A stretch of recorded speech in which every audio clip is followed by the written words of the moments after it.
हर हर महादेव। ओम नमः शिवाय बंधुओं। तो आज हमारा है 7वां दिन, अर्थात आज हम बात करेंगे 7वें शिव ज्योतिर्लिंग के बारे में। अर्थात आज हम बात करेंगे त्र्यंबकेश्वर शिव ज्योतिर्लिंग के बारे में कि आखिर इसकी स्थापना कैसे हुई, इसके पीछे की कहानी क्या है। साथ ही साथ हम जानेंगे कि गौतमी गंगा का भी प्रादुर्भाव कैसे हुआ। तो आप लोग इस वीडियो को अंत तक देखिएगा, क्योंकि आज आपको सीख मिलेगी कि अगर हमारे साथ कुछ बुरा होता है तो क्यों होता है, अच्छे के लिए बुरा होता है या गलत के लिए बुरा होता है, और कोई हमारा बुरा करता है तो हमारा क्या उद्देश्य है कि हम उसके साथ क्या करें, अच्छा या बुरा। तो इस वीडियो को अंत तक ज़रूर देखें। तो चलिए कहानी को शुरू करते हैं। तो दक्षिण भारत में आज जहाँ पे है महाराष्ट्र, वहीं पे एक ब्रह्मगिरी नामक पर्वत है। तो गौतम ऋषि ने वहाँ पर 1000 साल तक तपस्या किया और किसी कारणवश वहाँ पे 100 साल तक अकाल, एकदम भयंकर अकाल पड़ गया। वहाँ से सभी लोग पलायन कर गए, ऋषि पत्नी, गांव वाले और वहाँ के जो जीव जंतु थे वो भी दसों दिशाओं में भाग गए। वहाँ पर भयंकर सूखा पड़ गया। तो गौतम ऋषि ये देखकर उनको बहुत ही दुख हुआ और उन्होंने वरुण देवता यानी जो जल के देवता हैं उनकी 6 महीने तक तपस्या किया। तपस्या के प्रभाव से वरुण देवता प्रसन्न हो गए और गौतम ऋषि से बोले कि आपकी जो इच्छा हो वो वरदान मांगिए। तो गौतम ऋषि ने कहा कि आप यहाँ पर घनघोर वर्षा कर दीजिए ताकि हम लोगों को राहत मिल सके। वरुण देवता ने इसको मना कर दिया कि नहीं, मैं वर्षा नहीं करा सकता, क्योंकि ये विधि का विधान है, यहाँ पे 100 सालों तक सूखा रहेगा। तो गौतम ऋषि से कहा कि मैं आपको एक दिव्य सरोवर देता हूँ, लेकिन उसके पहले आप एक गड्ढा खोदिए। तो गौतम ऋषि ने 1 हाथ लंबा 1 हाथ चौड़ा गड्ढा खोदा, उसी में वरुण देवता ने जल को भर दिया।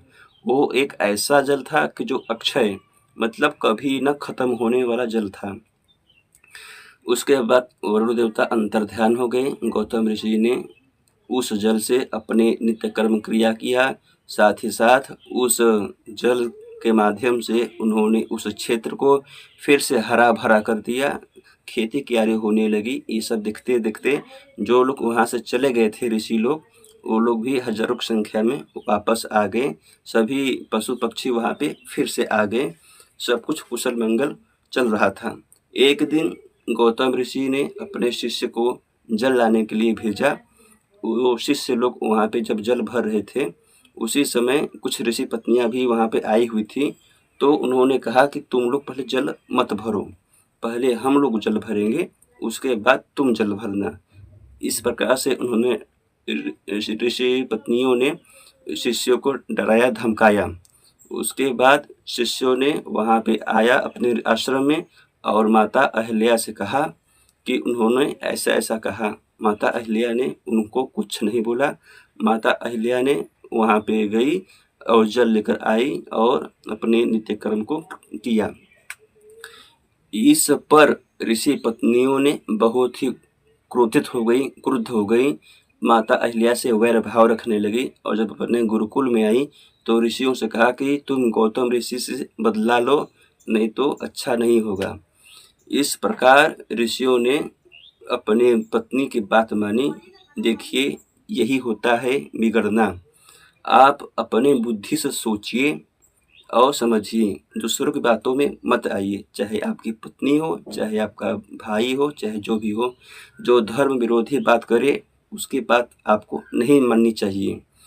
लेकिन ऋषियों ने बात को स्वीकार किया और गणेश जी की तपस्या करना शुरू कर दिया। गणेश जी प्रसन्न हो गए, दर्शन दिए ऋषियों को, कहा कि जो इच्छा हो वो वरदान मांगो।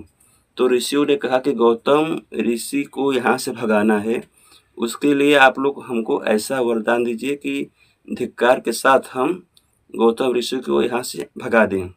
गणेश जी ने हंसकर कहा कि जो व्यक्ति आपको दुख से छुटकारा दिलाया, जो यहाँ पे वर्षा कराया, गणेश जी ने बहुत ही हंसे।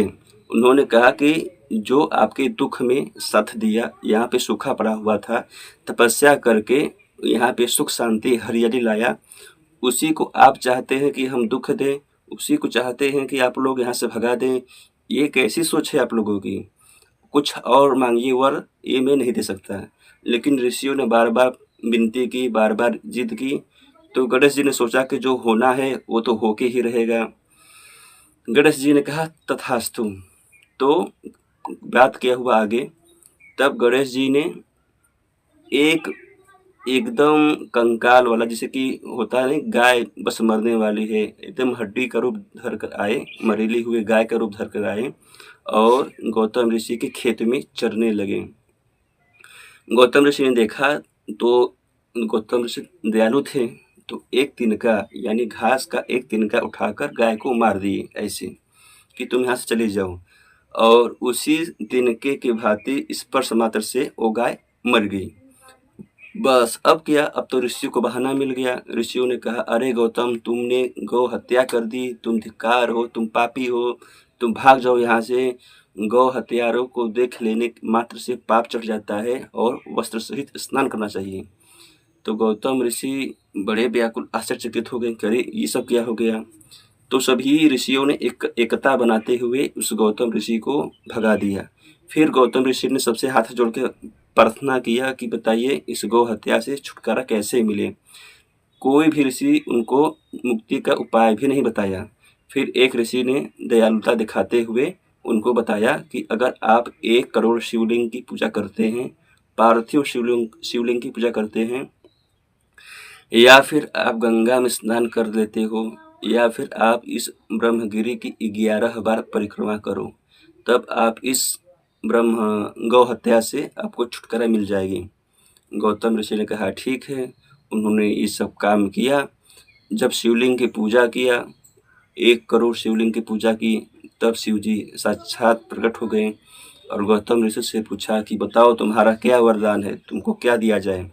तो गौतम ऋषि ने कहा कि ऋषियों ने मुझसे कहा था कि मैं गंगा स्नान कर दूं, लेकिन दक्षिण भारत में गंगा जी तो है नहीं, तो मैं कैसे स्नान करूं। तो शंकर जी ने गंगा जी को बुलाया और कहा कि तुम इसमें स्नान कर लो, लेकिन गंगा जी ने कहा नहीं, मैं ऐसे नहीं आऊँगी, पहले आप मुझे वरदान दीजिए कि इन सारी नदियों में मेरा स्थान सर्वश्रेष्ठ रहेगा, तभी मैं आऊँगी। तब शिव जी ने कहा ठीक है। तब गंगा जी ने वहाँ पे प्रादुर्भूत हुई। उसी गंगा, जो गंगा जी थी वो गौतमी के नाम से प्रसिद्ध हो गई। आज जो गौतमी नदी है वो गंगा जी ही है, दक्षिण भारत की गंगा जी कही जाती हैं। फिर उन्होंने स्नान किया, फिर शिव जी से आशीर्वाद लिया, फिर वहाँ पे वो चले गए, शिव जी अंतर ध्यान हो गए। फिर उसके बाद जो ऋषियों ने उनको भगाया था, वो फिर से आगे उसमें स्नान करने के लिए सुना कि गंगा जी आई हैं, तो गंगा जी अंतर ध्यान हो गई। क्यों? क्योंकि वो बहुत बड़े पापी थे। उन्होंने निष्पाप गौतम ऋषि को फंसाया, छल किया, कपट किया, और ये बात शिव जी ने भी गौतम ऋषि को बताया, लेकिन गौतम ऋषि ने कुछ नहीं बोला। फिर गंगा जी ने कहा कि मैं ऐसे नहीं आऊँगी, पहले ये लोग ऋषि जाके ब्रह्मगिरि की 101 बार प्रदक्षिणा करें, चक्कर लगाएं, तब मैं आऊँगी। तब ऋषियों ने 101 बार ब्रह्मगिरि की परिक्रमा की। वही स्थान आज कुशावर्त के नाम से जाना जाता है महाराष्ट्र में। कहा जाता है कि इसमें जो मनुष्य स्नान करता है उसके सारे पाप नष्ट हो जाते हैं। फिर गौतम ऋषि ने जिस स्थान पे गौतमी नदी में स्नान किया था उसको कहते हैं गंगा द्वार। उसमें जो स्नान करता है उसको मुक्ति मिल जाती है।